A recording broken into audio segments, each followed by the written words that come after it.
Alright. So other than rained on, how y'all feeling? Rained on. Yeah, it's still rained on. Primary emotion right now, it's fair.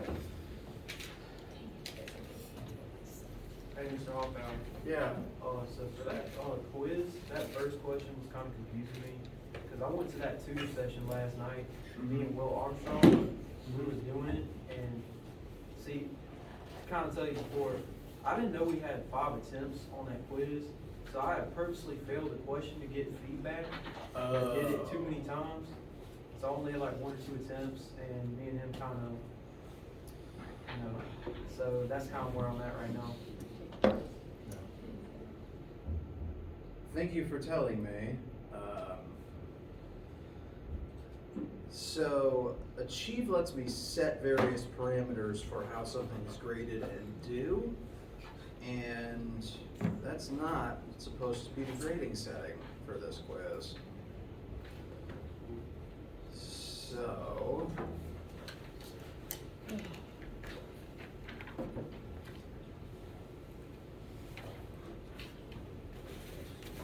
one sec.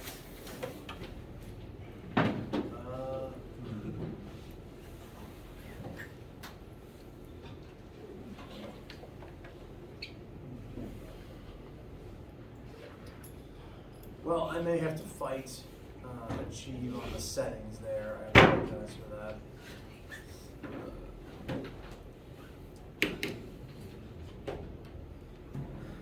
Because ideally you get to take it as many times as you needed to.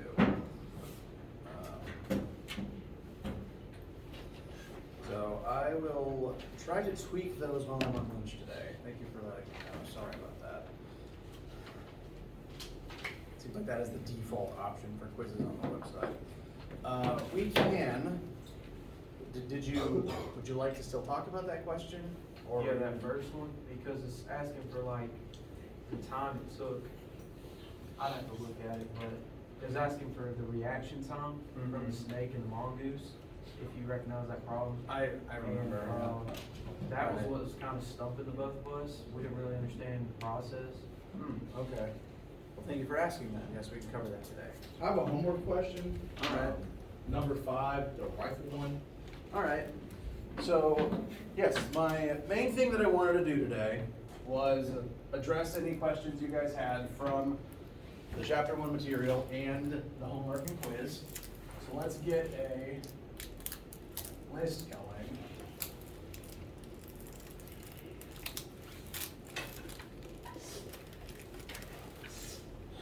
We got homework 5 and quiz 1. I'm actually going to look at the quiz 1 first. Now, in general, I prefer you guys do the quiz completely on your own as a test to make sure that you can understand the material. However, I'm remembering that even last year, this mongoose question was stumping some people, and I'd rather discuss it with you guys to make sure that what's being asked is completely clear. So, to the uninitiated, we have a snake versus a small cat weasel. Mongoose are known for hunting snakes.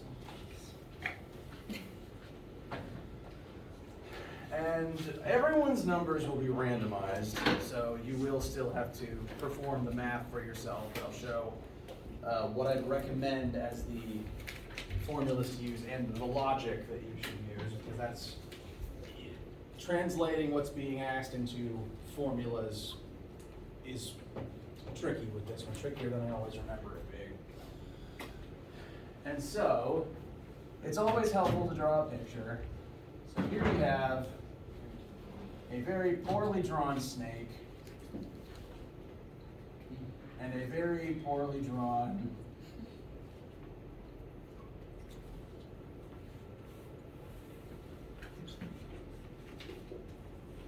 mongoose.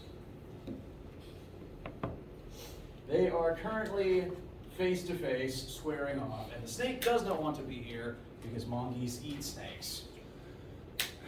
You are given the length of the snake's top speed and the rate at which your snake can accelerate. Everyone's numbers will vary, but those are the pieces of information that you're given.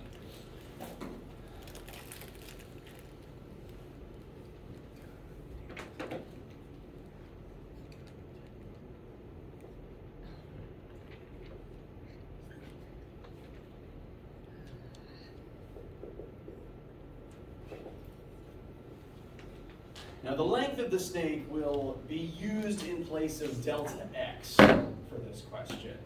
Namely because the snake wants to, what the snake is going to do is, it's going to try to very quickly accelerate past the mongoose. Because the most dangerous place of any creature that wants to eat you is its face. So it wants to be away from the face. So the snake needs to get the entire length of its body away. So it needs to move a distance equal to delta x to get the last tip of its tail away from the mouth very, very fast. So that's the main challenge here. It needs to get full length of body away from mongoose face within a certain number of seconds before the mongoose can react. So the first thing asked is, how much time does it take for the snake to reach its top speed? So first we're being asked for t, or delta t, the time it takes to get to that top speed. And want t, we know a, we know top speed, and we know the length of the snake. Now, I'm going to go ahead and say, to find time, we have more information than we actually need right now. You've been given lots of variables that will be used in different parts of the question. You don't actually need the snake length to find a time to top speed, necessarily. So the first thing that's being asked, time it takes to get up to top speed. This is the time it takes for the snake to accelerate from 0, because the question does actually say the snake starts at rest. Suppose a mongoose and a black mamba find each other nose to nose.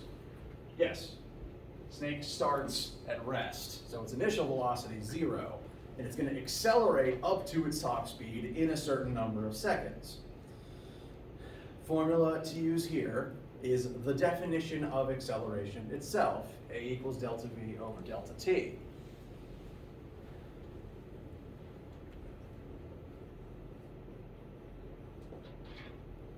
Snake is going to accelerate.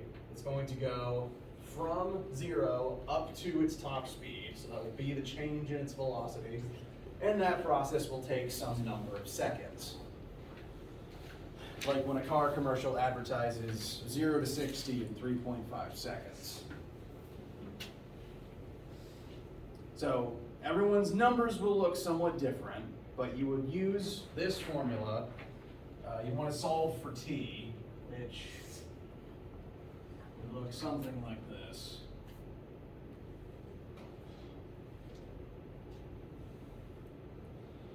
And that would be the first answer, the time it takes for the snake to get up to its top speed. Feel all right so far?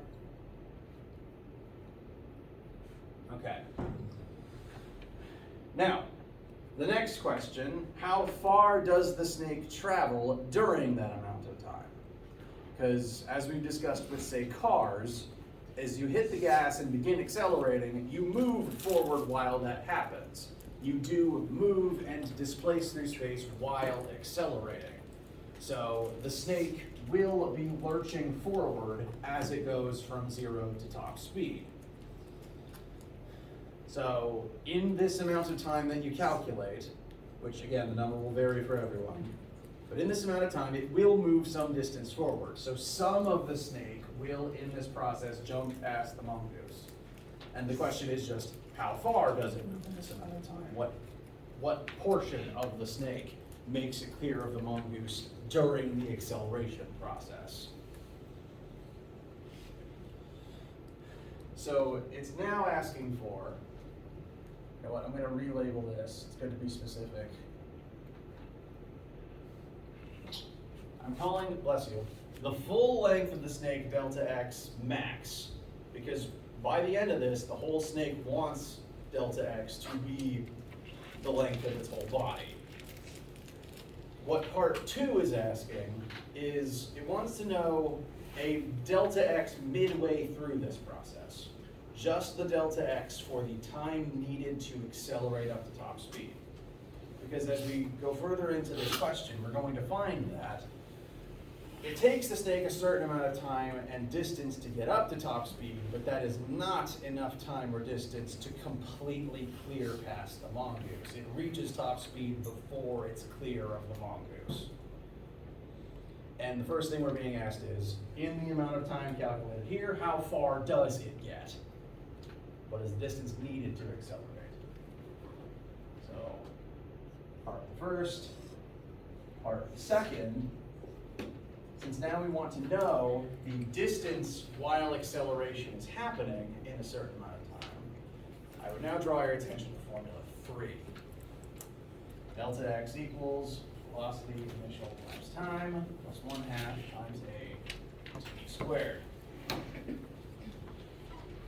This would tell you how far the snake goes in the amount of time you calculate here while it accelerates. Your goal here would be to solve for this delta x, which is not the entire length of the snake, it's just part of the length of the snake. It's how much of the snake gets past the mongoose during the speed up process. Again, everyone's numbers will vary. For my practice numbers, if I was to plug in 9.27 for acceleration and the 0.54 seconds for the time it takes to get to top speed, then I would calculate this much snake would have moved past the mongoose. That's how far the snake moves, darts around the mongoose as it is speeding up. But that is not the full length of the snake. This is a very long snake. 3 meters is like 10 foot.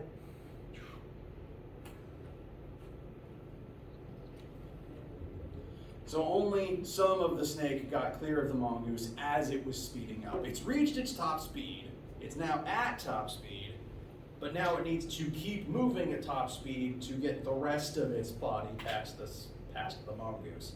I keep accidentally saying those two animals backwards.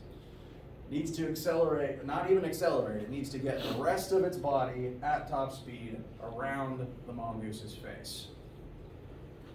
And so the third thing you're asked, how much time does the mongoose have to react before the snake's tail passes its nose? This would be the entire time it takes for the snake to clear past the mongoose. Because if the mongoose doesn't react in this amount of time, snake's gone, and then the mongoose has to turn around and chase it. It lost its prime opportunity.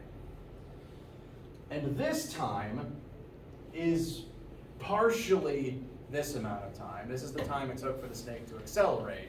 But it's going to take a little bit longer for the snake to get the rest of its body past the nose after this time window. So we already know part of the answer. The mongoose has at least this much time while the snake speeds up, and we need to figure out how much more time it takes the snake to clear past the mongoose after it reaches top speed. So there's one more time we have to calculate to add to this to inform us the full window of opportunity the mongoose has. So stage 3,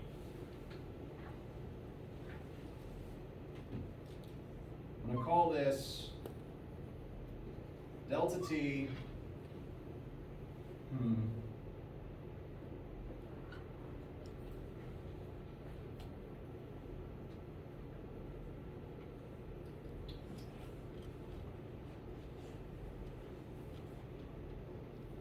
I'm going to refer to the previous delta t as the time to accelerate, delta t a. I'm going to refer to this delta t as time at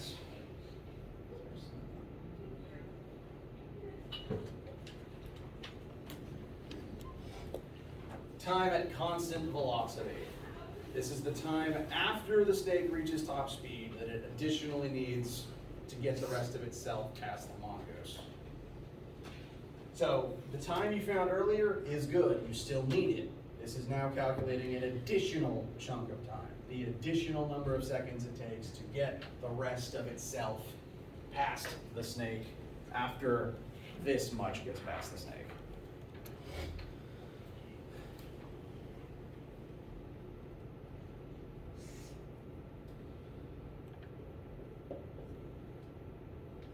And this part, I would say, is the trickiest, most puzzling part. It's admittedly a very odd question. And every year I forget how odd it is until the students ask me about it, and I remind myself, oh yeah, I need to explain that one again. So I apologize for that. So, by this point, you would have calculated how much snake cleared the mongoose. The answer to part 2, this delta x, is the amount of snake that's clear of the mongoose. And the snake needs to get the rest of itself past the mongoose. So I'll even redraw another picture now.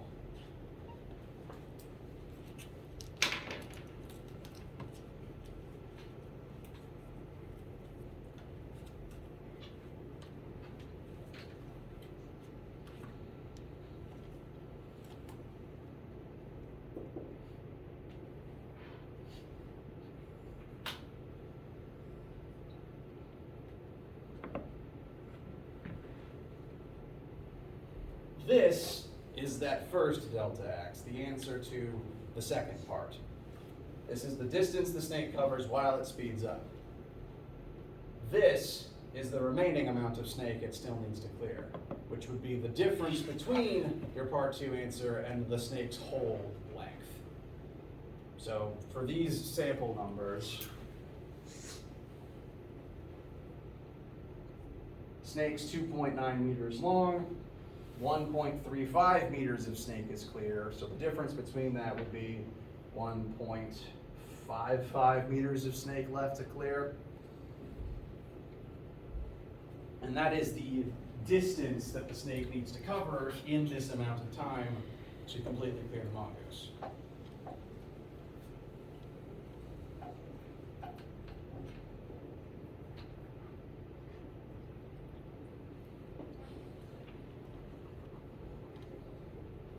So delta x remaining equals the max length of the snake minus the distance it covers while accelerating.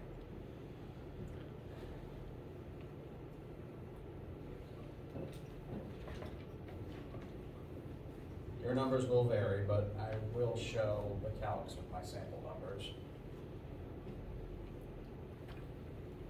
So this is the distance the snake needs to clear. We do know, you're told, the speed that the snake can move at. For me, it's 5 meters per second.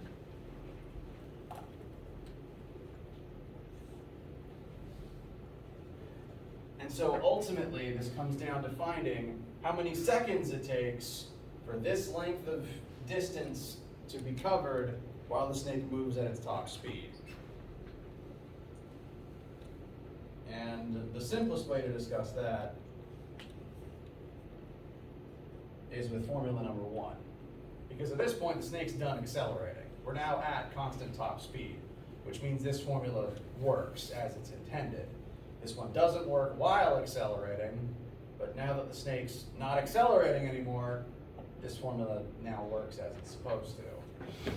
You could also use formula 3 if you wanted to.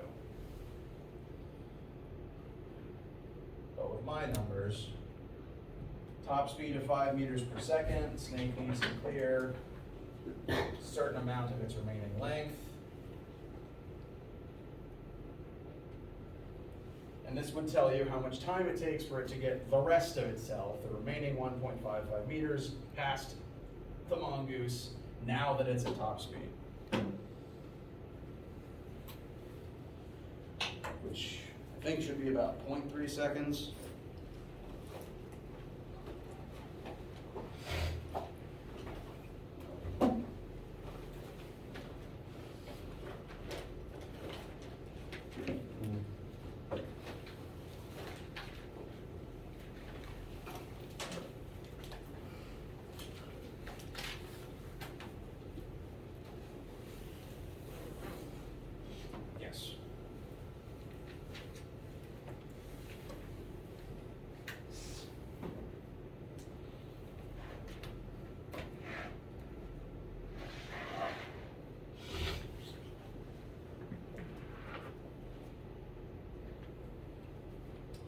So, again, this is the latter half of what's going on here. This is the time it takes to get the rest of the snake's tail past the mongoose. That process at top speed takes 0.31 seconds with the numbers that I have.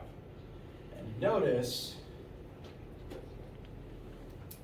0.31 plus 0.54, excuse me, is 0.85. Because what the answer it wants here is the total time for every part of snake to get past mongoose's face. If the mongoose doesn't react in this amount of time, the snake isn't in front of it anymore, and now it has to turn around and give chase. Yes? Could you just do another quick run through of that equation? Which part? S equals, I believe it's 1.55 over delta x constant velocity, that one? Here? Yeah. Yes. That part. So, part 3, you need to calculate you need to figure out how much snake still needs to clear past the mongoose. The answer to part 2 is the distance the snake covers while accelerating, which is only part of its body. So here, this is its entire body. This is how much distance it covers as it accelerates. So this is how much distance is left to cover. Seen here, entire length of snake after it accelerates. This is the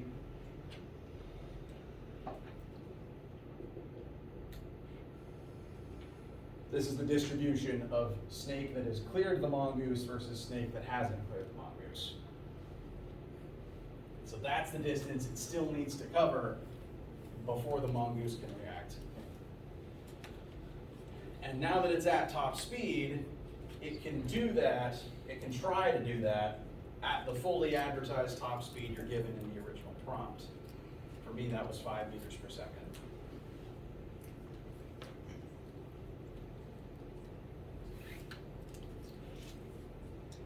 This is a weird question, I will admit. And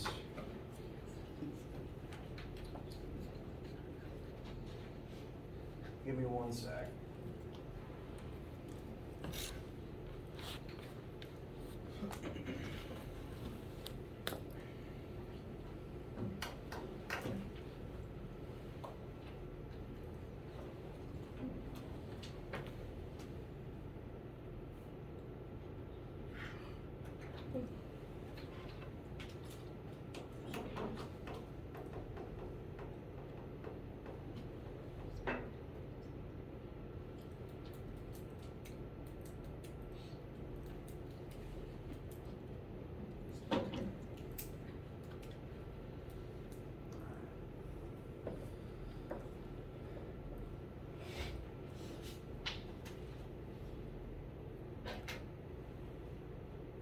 Oh, I reloaded it and then it changed my numbers.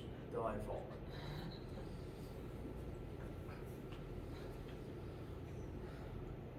Quizzes are meant as practice, and that does not mean you shouldn't email me questions while you're taking it. Like, the fact that it's timed is just to kind of simulate a test-like environment. Can you do this in an amount of time, preferably without your classmates' help, and you can still talk to me about it. I want you to still talk to me about it. And you do still get multiple attempts. I'm going to try to increase that number of attempts. I just have to argue with the settings first.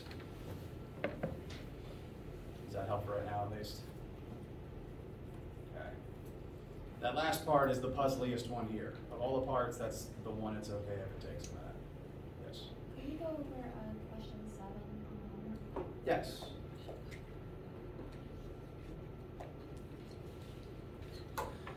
Let's load up the homework then.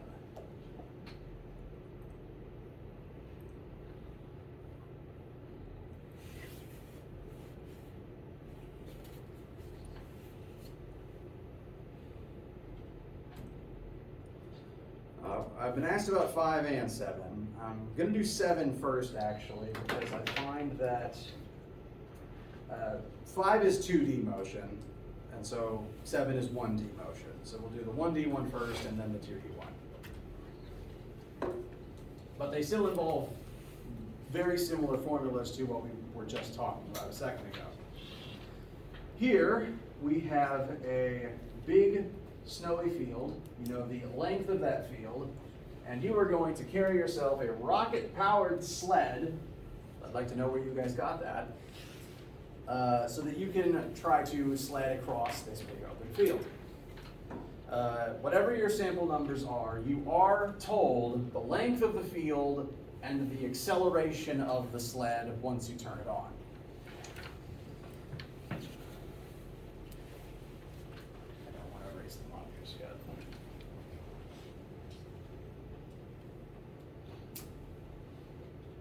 Now the length of the field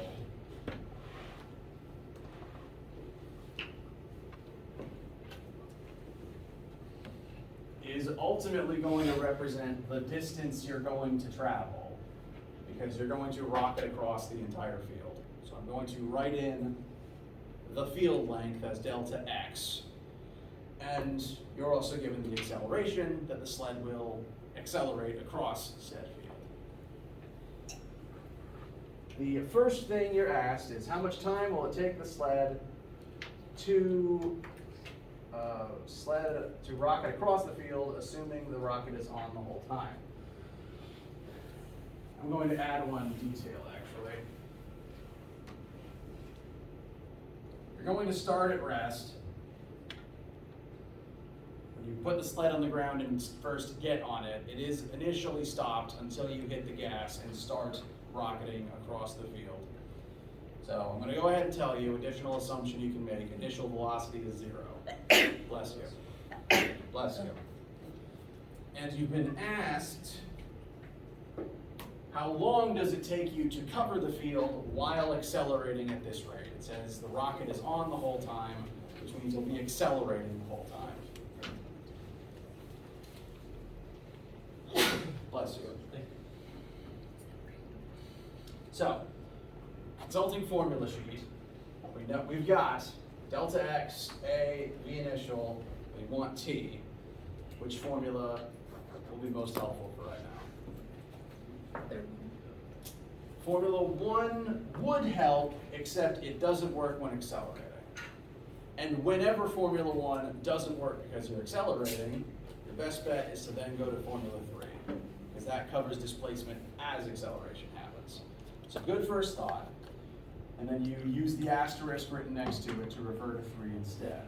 I'm going to write out number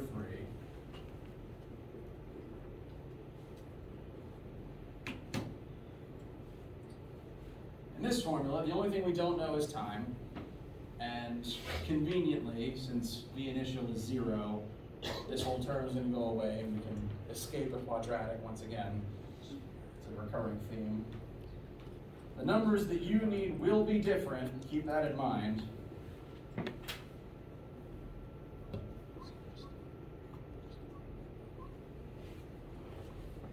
But this would allow you to solve for the time it takes to cross the field.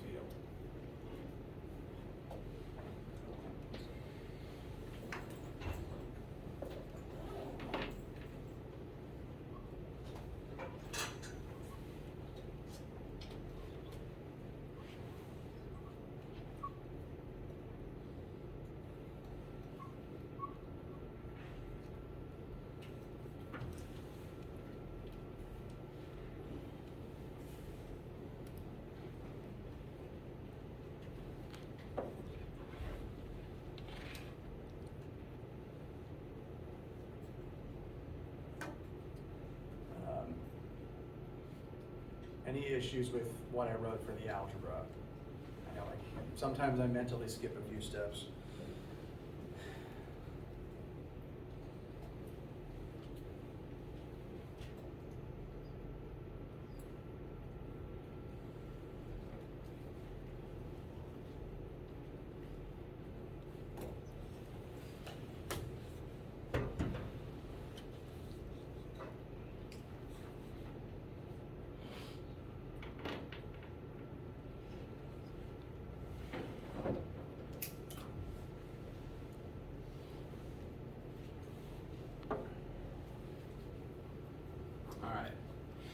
So once, and These questions are written in a specific order. I do recommend doing the first part first so you know what this time is, because you need this time to do the second part.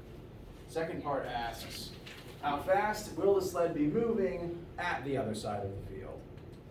So it's asking for final velocity, the top speed that you reach after accelerating the entire length of the field. What is that max speed once you get to the other side? And since you're accelerating for some amount of time from rest, I'm going to go ahead and call your attention to Formula 2.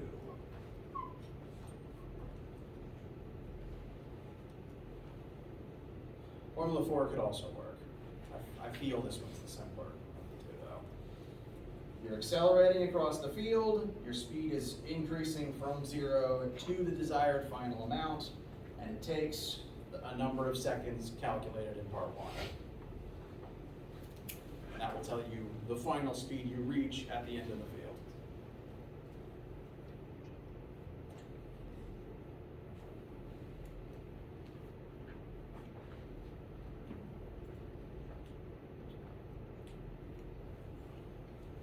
Questions, concerns, vague suspicions?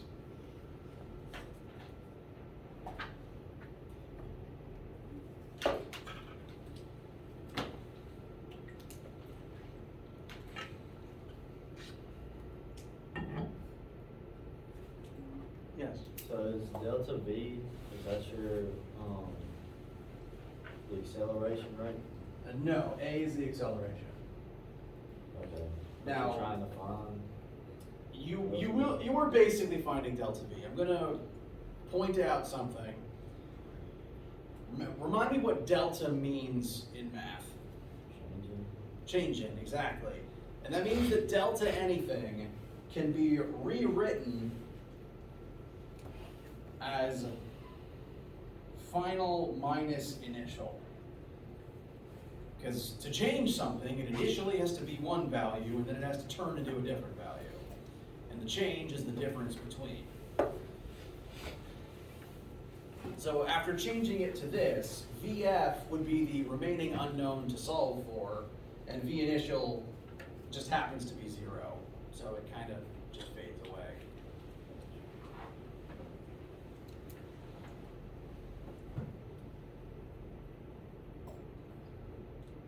And that's something you can use for any delta in any formula. All deltas can be rewritten as final minus initial for that value.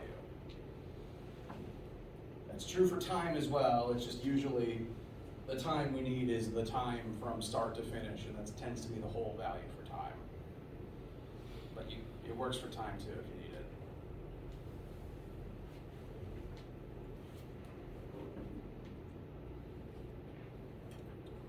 Feel okay getting to this part?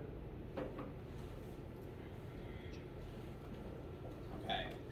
Now the last part is a little bit puzzling. How fast will the sled be moving when it is halfway across the field?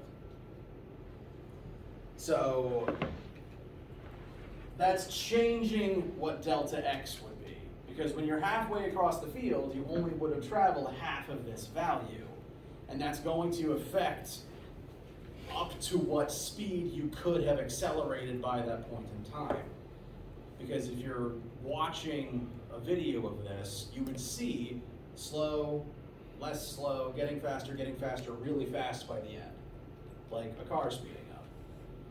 So by that, if you instead pause on the middle point instead of on the end point, you wouldn't have gotten up to as high a speed because you wouldn't have had as much distance or time to accelerate. So this is a different velocity for this midway point after only having moved half the distance.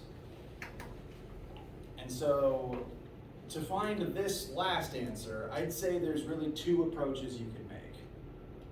One would be to do parts 1 and 2 over again, just replacing delta x with half the value. You could plug in half of delta x, find the time it would take to cross half of the field, and find the corresponding final velocity at that point. That is one completely valid method you could use. But that's two equations. So I'm going to point out that there's a way to do it in just one equation.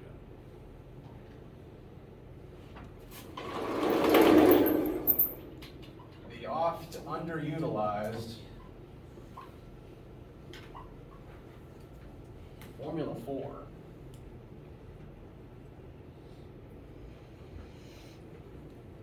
Use this formula, you can just plug directly in what is that new halfway reduced delta x with the same acceleration and the same starting velocity, and that would instead tell you the speed you're at halfway down the field instead of whole way down the field. And I will try to demonstrate that this works now. I'm even going to show that it works for the whole length of the field as well to prove I get the same answer again for doing the whole field also. For the whole length of the field, if you were to plug that in,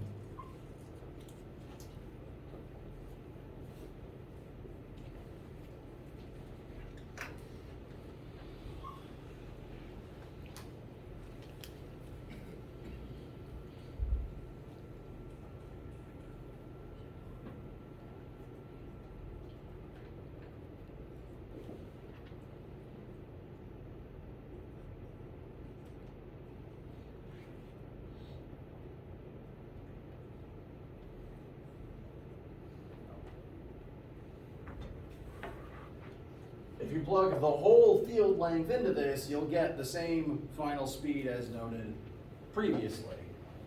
The answer that it was expecting that you would find if you use the whole field length the whole time. If you plug in half the field length,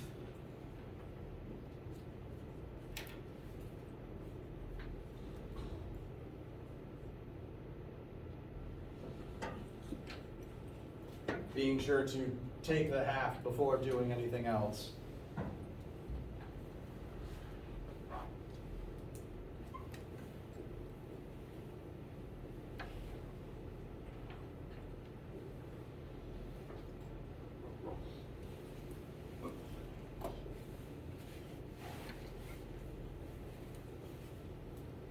You would get a different reduced final velocity because you wouldn't have as much time or wind-up distance to get up to as high a speed.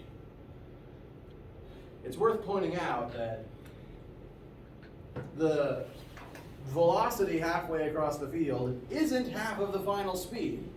So why I didn't tell you to just cut everything in half. The reason is because of that squared and square root in this formula. And there's even a squared in Formula 3 that would create the same effect. That's because as every second that passes, you get faster and faster, and you cover more field in the next second than you did in the previous.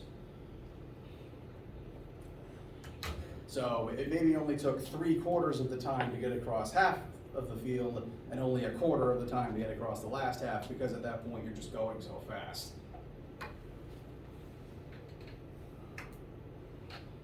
So how does 7 feel with this information? All right. We're a little light on time, so I actually want to jump straight into 5 now to try to connect it to the 2D projectile motion that we've been doing.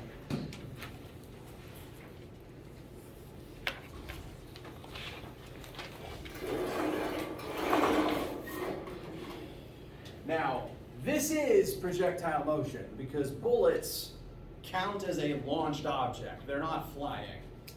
The second they leave the barrel, they are technically in the state of free fall. They're just moving so fast that they cover very fast distances before they can hit the ground. So what happens here is, this rifle is fired, the bullet will travel some distance, and it takes some time to cover that distance. And in that time, the bullet is able to drop some distance vertically. What the question gives you is, question tells you how far from the rifle this target is, so you know the distance that the bullet will cover after it is fired. And it then gives you this table of bullet drops. These are distances in centimeters that the bullet descends as it's in midair. The rifle's fired straight horizontal, but every single time the bullet ends up slightly beneath where it should be because of this drop. Because it does fall for every millisecond it's in the air. And so the question is, you're asked to determine what is the velocity that the rifle fires at to be able to cause this to happen. And this is, if you've done lab this week, we do very similar math there. Basically, if you've done lab, when you fire the cannon, you note the distance the marble falls. That's what these numbers are. These are the distance that the object falls. The fact that there's multiples of them just means you should take an average to get the one most accurate vertical drop. It's Yes. also in centimeters, so you have to convert it. Correct. Average them and convert to meters. Okay. And that vertical distance dropped will let you calculate hang time.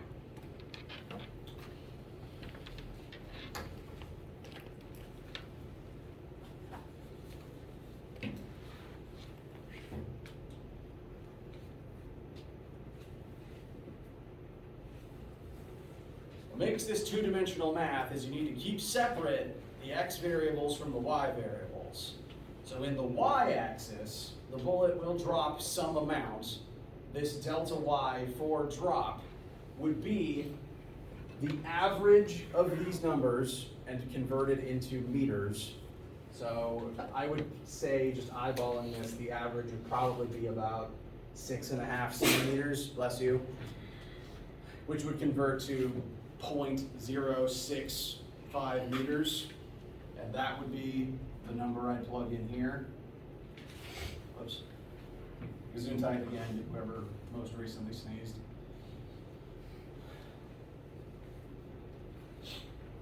Now, if a projectile is launched straight horizontally, what would its vertical launch velocity be?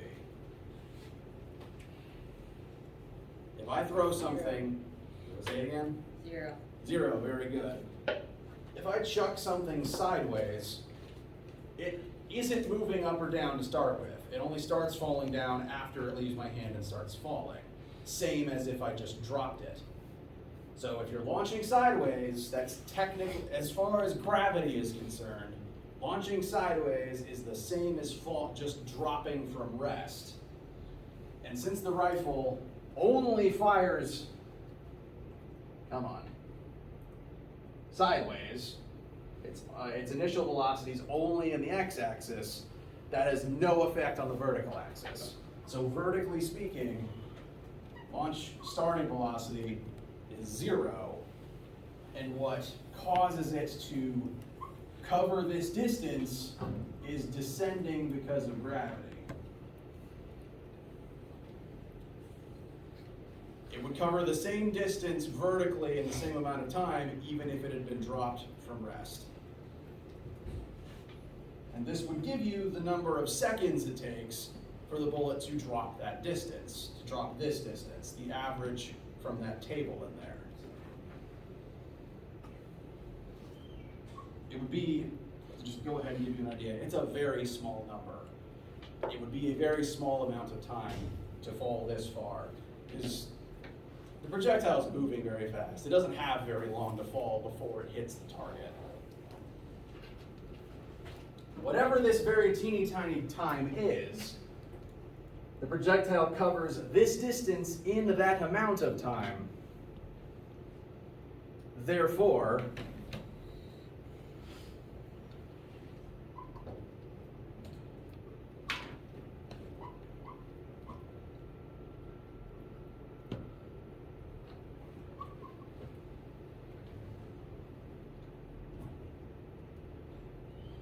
you could use the same formula, but in only the x-axis, to describe the projectile's motion horizontally. And in the x-axis, delta x is the horizontal distance it covers, that's the d given in the initial prompt. The initial x is the answer you're being asked for, the speed at which the projectile is launched horizontally. T is the hang time you would find from examining the vertical axis. And if you're falling down, you're not accelerating sideways. X acceleration is 0, and this last term just goes away. As I said, this is identical math to what is done in lab this week. So if you've done lab this week, apply your notes from that to this. If you have not done lab this week, come prepared with your notes. And I will see you then. Let me know what questions you have. Have a wonderful day. Please stay dry and safe.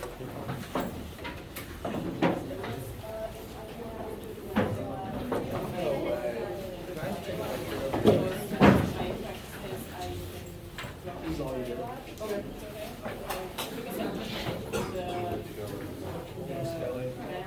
I'll see you later.